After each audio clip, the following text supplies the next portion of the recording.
So it's about the work, and then you write about the work. But as writing, you have to write a report. The writing reports on the reading, and the work was separate, and they weren't connecting. The writing was a lot about Spinoza and other ideas of kind of unified, like the whole universe being one thing, and us being brief expressions of that, but coming from and going back to something more universal.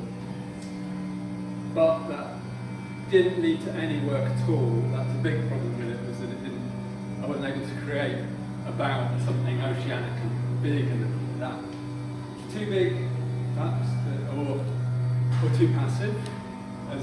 So then I started thinking about differences and how that moment is also shared, that your difference is shared with objects, and there's a unity in that as well. And this moment where you're able to look at the universe, the universe is able to look at itself, is important, and the differences between things is also important. I was also aware that there's a bit of a recoil against the kind of the rich person's Buddhism, where it's like you're in a privileged position and you can say, I don't want with anything, and your concerns slightly colonial, like I am everything. It doesn't really challenge ego. It's like I'm special. I'm the one with these.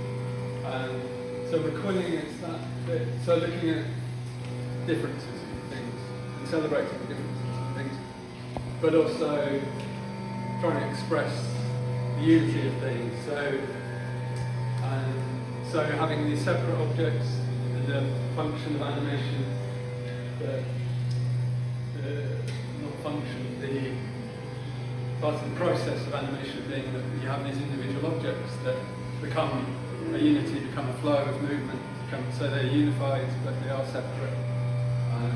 So having different fields within visual fields, so you've got natural objects that are natural all the way down, like if you down to the very atoms, they are what they are, so a shell, poppy head, feather, and then photographs of things that existed but they're mediated several times. They're an object themselves, abstract an object. The landscape was a thing, but it's in the past as well as there's this unreachability to it. And there's these little figures, figurative, so they're another thing again. They represent something, but they are not the thing at all. And the pink spray adds to that even more a surface. As soon as you disrupt that, they stop being. You don't have to do much for them to stop being little people, but they are temporarily, and there's some relationship to our being within the world to that, this slight sense of what we are and what's underneath, and being intention. And then the flow of things, the way time affects things. So there's two-dimensional animation with a certain amount of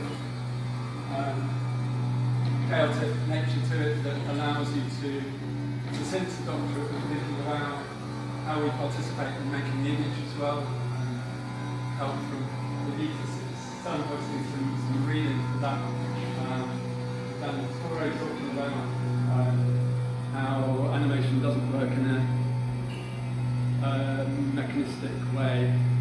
It's not a system of vision where one thing replaces another, and it's the mechanism of the body, and then the mind receives that. We're actually much more involved in it. We have a gestalt, we have a story that we're telling ourselves about what this might be, and we're filling in the gaps, and that's what completes the animation. So with the sound as well, you're getting tones and overtones, and you're not sure what you're imagining and what's really there, and they interact with each other and interact with perception. And some of the animations are the same, you're seeing things, or not seeing things, you're completing the work. So there's this stepping back from the work and allowing the viewer to participate in complete work. That's, I think, the idea of chanting come first before you made the drone machines, or did they develop in tandem?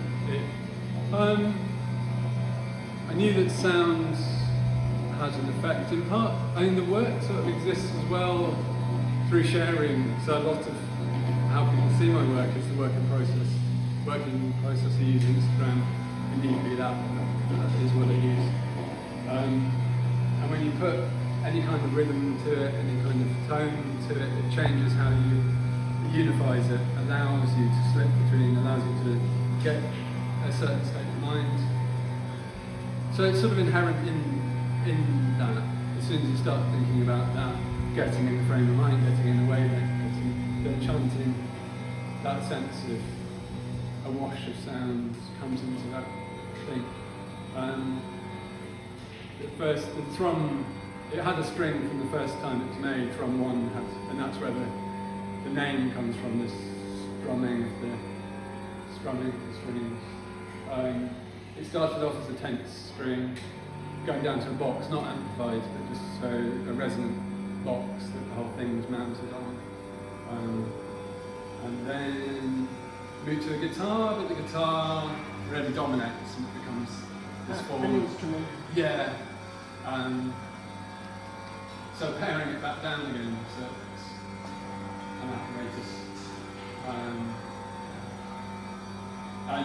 amplifying means that I can turn it down. It's just a practical thing. People have to live in this space, so people who are, so when it was over there, the driving receptionist mad, and that drives the people who run the canteen mad, so you can turn it off, and it'll be very, very, just the sound of the strings hitting, and then I can turn it up, and there's a moment like this, and it can go very loud. I haven't had it at full volume. It doesn't need to go full volume, and so you've got that ability to give it a wash of sound. So, well, can I ask you, so your background in stop motion? Yeah. So would you say that reading philosophy that you discussed earlier on has stimulated you to generate new types of work that you wouldn't have done if you hadn't read it? Yes. Yeah, I think it has. It's interesting because of push and pull against it. Like the material has its own logic, you follow it. And I wasn't, like everything's like out of principle, it's slightly arbitrary that things would be handmade, and then this one over here creates this. Oh, what is it? Should create that. Cameras in it. So that is laser etch this time. And then just this morning I'm working into that, adding feathers, adding these dots, coloured dots, bringing different passion again. So that there's certain kind of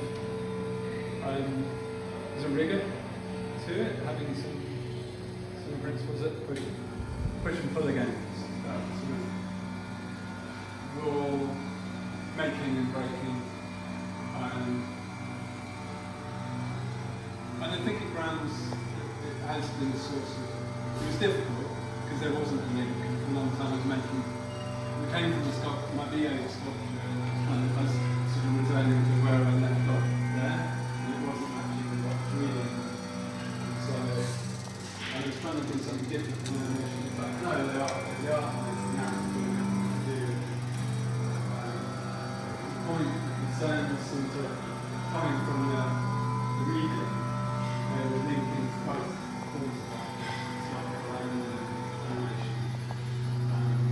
And that's what aims. Keep feeding each other, possibly the notions of concerns of animation, apparatus, sculpture, space, they overlap and interact, and keep each other moving. So I think it is still read as much as I should do, and then definitely not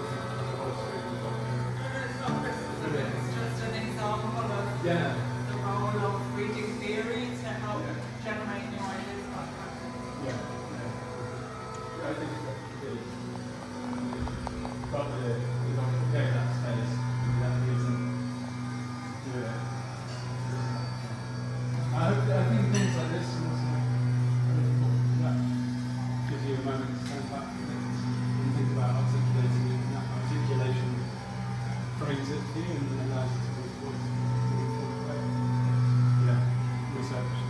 to articulating research as well, not just practice. Like in the PhD groups, we often talk about curation as a form of research, just bringing a group of people together and letting their work talk to each other and them talk to each other, how that can produce new outcomes and new ideas. Better move on. Thanks, Will. Thank you.